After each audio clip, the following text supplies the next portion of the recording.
Okay, so let me begin. I'll start from the beginning today.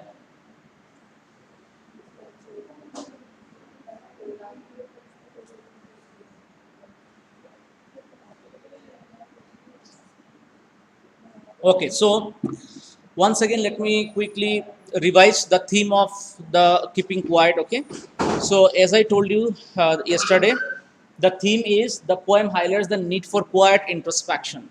The meaning of introspection is looking within. Okay, introspection means here it's something like meditation. We need to look within us.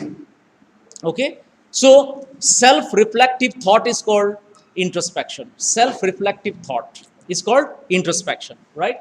So this one highlights the need for quiet introspection and mutual human understanding. Okay, all the violence, all the disturbance in the world is caused only due to lack of human understanding. Therefore the poet appeals to everybody, okay, through his poem, to develop mutual understanding so that any kind of problem can be sorted out among the nations through dialogues and peace talks. Okay, so that is what is possible through mutual understanding. The poem also stresses on building a peaceful and harmonious world, because as I told you, the world after Second World War was very much volatile. It was like the country was tensed actually. I mean, the entire globe was tensed like it is now after Russia's invasion of Ukraine. Now, anytime anything can happen. Okay, so situation in second after Second World War was also tense. During World War was also tensed. The poem also appeals for fostering the spirit of universal brotherhood. So, if universal brotherhood can be fostered, in that case, people will not indulge in violence and nuclear weapons. Here, this poem appeals to us to stop waging war against indiscriminate exploitation of Mother Earth. So, this is also one of the themes. So people are exploiting nature for commercial purpose, okay, for business establishments, thereby causing damage to nature. Okay, so we should stop waging war against nature. And the poem also shows concern on isolation of human beings resulting out of their selfishness. Okay, so isolation, why it's happening? Because everybody wants individual growth. They want to procure arms and ammunitions. That is why they have become selfish, and as they become selfish, they become isolated from the rest of the world. The poem strongly condemns nuclear and chemical war and victory with no human survivors. Okay, there is a victory, of course. Okay, but the poet says that what use is there of such a victory which does not have which is not at the which is at the cost of human beings. So if human beings are um, destroyed, property is destroyed, in that case what is the purpose of victory? Who will be alive to enjoy the victory, the fruit of victory? Therefore he strongly condemns nuclear and chemical wars, uh, which is which is done at the cost of human lives and property. Like as you can see right now, Ukraine. Okay, population has almost become reduced to less than half. Okay, in some of the places like Mariupol, there is a place, okay, which has already been under the capture of Russian soldiers. Okay, Donbas region. Okay, these are some of the places of Ukraine where human population has fled somewhere. Most of them have died also. So, what use is of this victory when there is no human being to see the victory? Okay, so this poem talks about the bad effect or ill effects of nuclear and chemical wars. Okay, isolation of human beings from one another, and then the waging of war against the nature. So these are the three important issues that the poem discusses. Okay, now you see here, now we'll count to 12. It is a warm up exercise on the part of the poet. He's saying, I'll count up to 12, and as soon as I finish counting up to 12, you need to close your eyes. Okay, he has imagined a situation where everywhere in the globe, okay, people are inside their home. Nobody has gone to their respective works. Not even fisherman has gone for catching fish. Okay, every human being is inside the house. He has imagined such a situation all across the globe. So what will they do by staying at home? They will introspect. So how can you introspect? You cannot simply introspect by staying at home. You have to introspect by sitting in a particular posture, closing your eyes, not moving your arms so much, and as and when you close your eyes, you have the chance to reflect. You cannot simply sit without, I mean, by being idle. You need to close your eyes and think what is happening. That is called self introspection. Okay, what is the reason for such a conflict around the globe? Because remember, this poem is written at the backdrop of Second World War. So, after you close your eyes, you need to think what has gone wrong, how can the situation be improved. So, for this, he is preparing every human being with a kind of a warm up exercise, and that is he will count up to 12, and then everybody has to keep quiet, okay, close their eyes, and start thinking, introspecting. This is called introspection, okay. He says, for once on the face of the earth, let's not speak in any language. Okay, we should not speak in any language. Just keep quiet for a while. That is why keeping quiet. Okay, close our eyes. Let's stop for 1 second and not move our arms so far. So here, not move our arms so far is a literary device called pun. Why it is a pun? Because it is intended for double meaning. Okay, first meaning of let's not move our arms means we should be quiet, because if we keep moving our arms while we are introspecting, we might get distracted. Okay, therefore we cannot move our arms. And secondly, metaphorically, keeping moving our arms means using weapons to create destruction, cause destruction to humanity. Okay, so that is why it is a figure of speech called pan, because not move our arms has metaphorical meaning as well. Okay, so let's very quickly go through the paraphrase. The poet wants us to keep quiet after a countdown of 12. He does not want us to move our arms very much. The poet wants us not to move our arms so much because physical activity will divert us from being silent. Okay, so if you are doing some physical activity or moving your arms, so you get distracted. That is why we should not move our arms. The literary device pan is used here while talking about arms. I've already explained what is the metaphorical meaning of not moving our arms. It means we should not also use any chemical or nuclear weapons on that very day, because that very day he has appealed to every human being all across the globe to stay inside their respective homes and keep quiet for a while, okay, for introspection. So that's about stanza 1. And now let's move on to stanza 2. That is line 7 to 10. It would be an exotic moment. He says that when the entire humanity all across the globe will keep quiet for a while, it is something going to be an exotic moment. Exotic means moment of peace and quietness. Exotic means something which is wonderful, unique. Okay, exotic moment. So, without rush, without engines, because even the factory will be closed on that day. All the plants will be closed. No vehicles will move. Okay, so that is why the streets will remain deserted.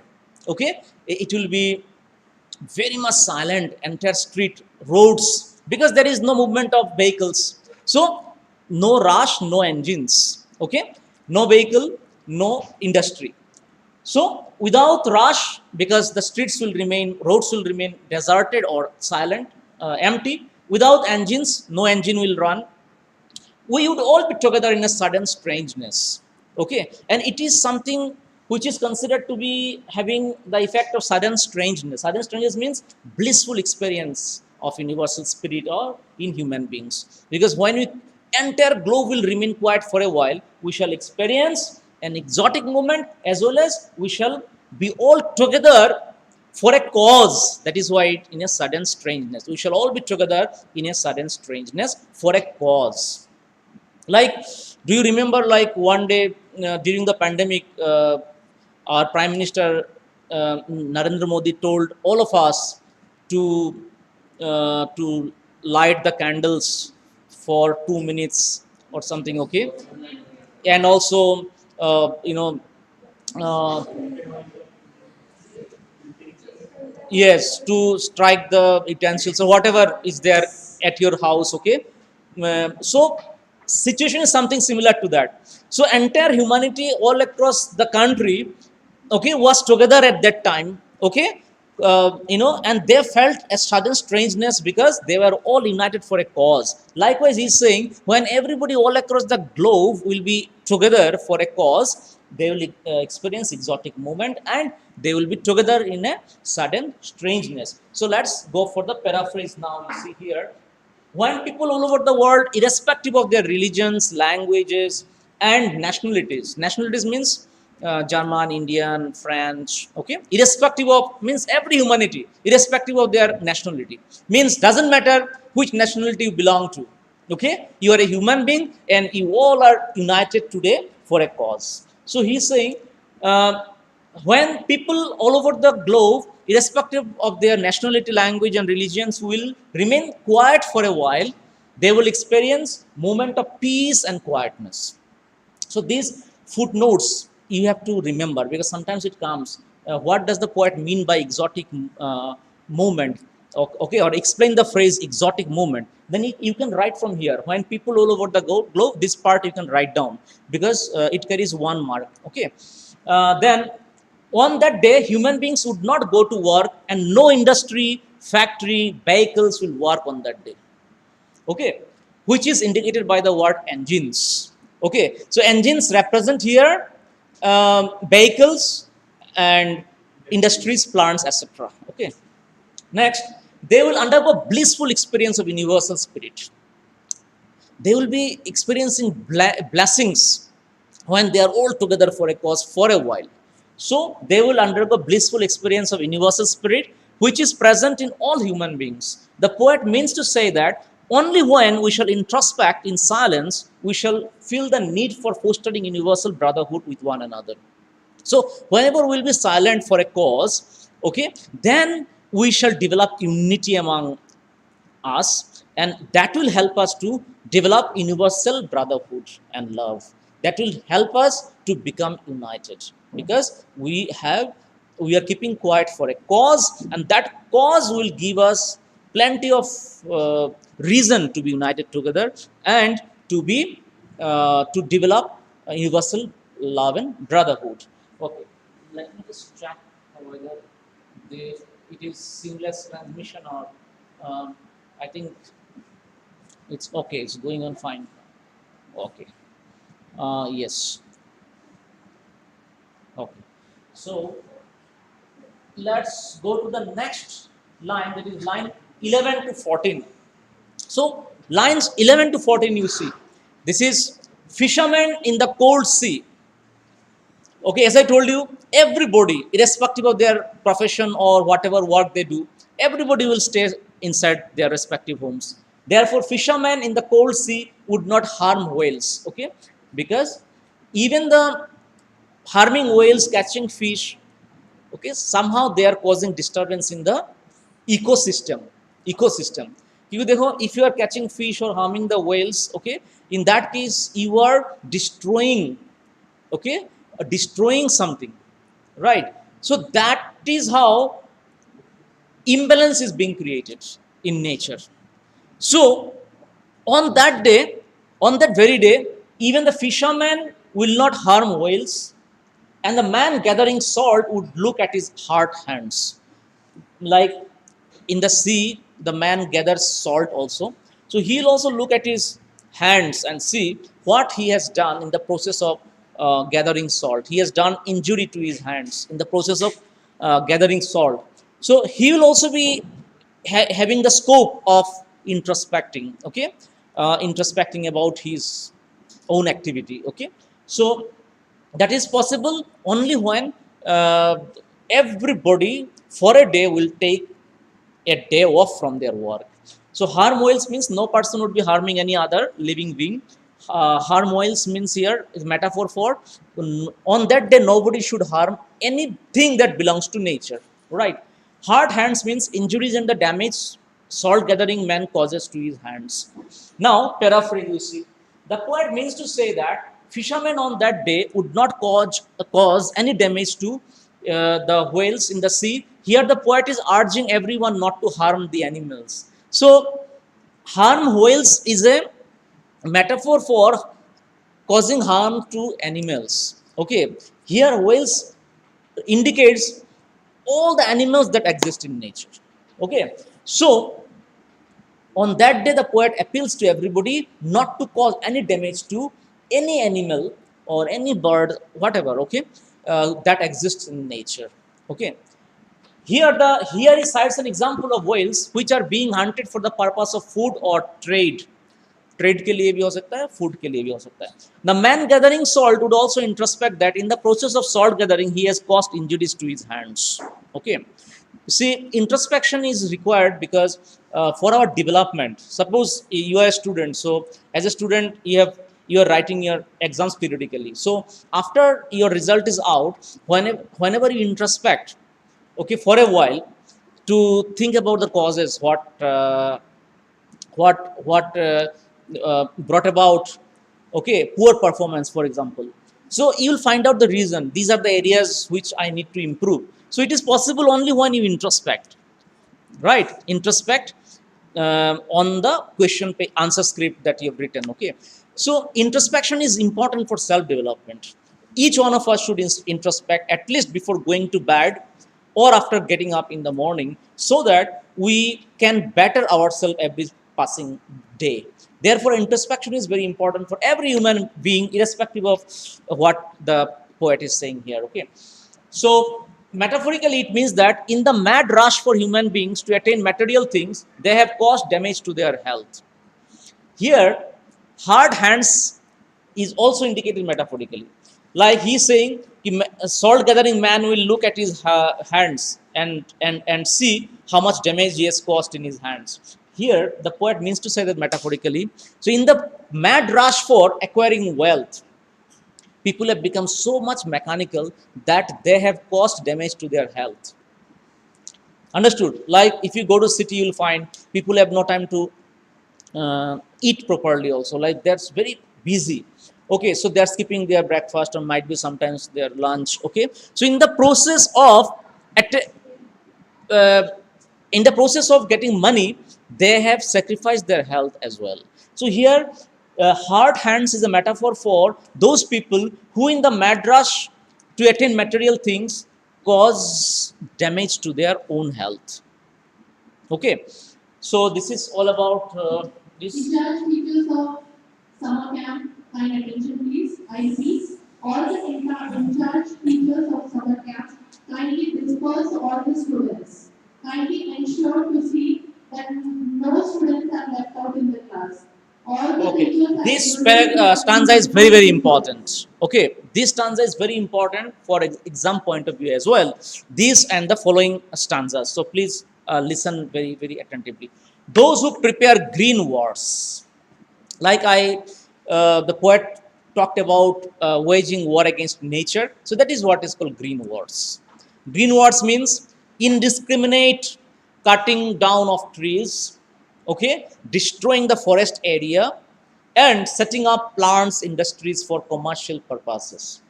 Okay, so that is how we are causing damage to nature, and this is what is green wars all about. So here you see green wars refers to war against nature. Okay, how are we indulging in war against nature? By cutting down the trees, okay, destroying the forest area, understood, and setting up different industries, plants, etc. So he says in this stanza, those who prepare green wars means those who are engaged in waging war against nature, wars with gas, not only against nature, wars with gas, wars with fire. Okay, victory with no survivors. Gas and fire means here those who indulge in chemical and nuclear wars actually. Okay, so that is what is wars with gas, wars with fire all about. Victory with no survivors. Victory, they achieve victory in the process by indulging in war, but with at the cost of human lives. So he's saying that this victory has no relevance. Victory with no survivors would put on clean clothes. Those who are indulged in green war against nature, those who are engaged in chemical and nuclear war, they will put on clean clothes on that day. Okay, clean clothes means they will desist from being involved in such activities for a day and walk about with their brothers. Walk about here means they will be united, okay, with other people across the globe, okay, for a cause, and walk about with their brothers in the shade doing nothing. Okay, here you see clean clothes means fostering universal brotherhood as a result of introspection. So when they will sit quietly and introspect, then they will all develop love and brotherhood amongst themselves. This is how they will be walking about with their brothers together, doing nothing, only introspecting. Doing nothing means here not being involved in any kind of violence or hatred or war. Okay, now you see the paraphrase. In these lines, the poet has become optimistic. Okay, he has become optimistic. How does the poet become optimistic in these few lines? Because he thinks that those who are involved in war against nature or chemical or nuclear war, they will stop doing that, okay, and will get united for a cause along with others across the globe. This is how the poet has become optimistic while imagining a situation when even those who wage war against nature, indicated by green words, and those who indulge in war with chemical and nuclear weapons of mass destruction, like WMD, you might have heard about, na? Weapons of mass destruction.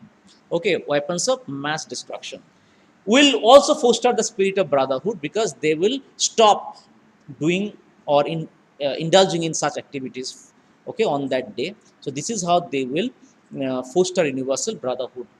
They will give up the spirit of animosity. Animosity means, you understand what is animosity? Animal attitude. Okay, what is animal attitude? Violence. Animal attitude, to understand, na, in the negative sense it's used, means ferocity or violence. They would develop brotherly feeling with others and live amicably in peace and harmony. So this is how the poet has become optimistic in these few lines. Okay, this is a long poem actually. Okay, very long poem. So time's up. Huh? Are you sure? Okay, so we shall continue with lines 22 to the rest of the lines, okay, in our next class. Okay, so I hope you have understood. Those who are watching live, I hope you have understood. Vijay, Srushti, Arya, are you there? I think Vijay is there. What about Srushti, Arya, and Akanksha, Prajwal? Are you there? How many of you are there? Hmm? This top set, no?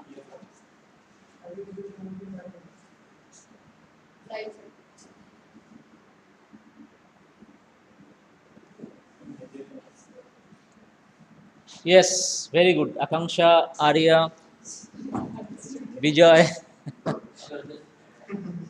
Okay, thank you. Thank you so much, Akanksha, Arya, Vijay, Vinita. Thank you so much. So, we shall continue the rest of the lines in our next class, that is tomorrow. Okay. So, let us wind up here, dear students. Thank you so much for staying connected. So, we shall meet tomorrow at the same time. Okay, you can also watch my concert video which is there on the website main page of this lesson. Okay, so we shall meet tomorrow with the rest of the explanation. Dear students, thank you so much. I'm winding up my lecture now.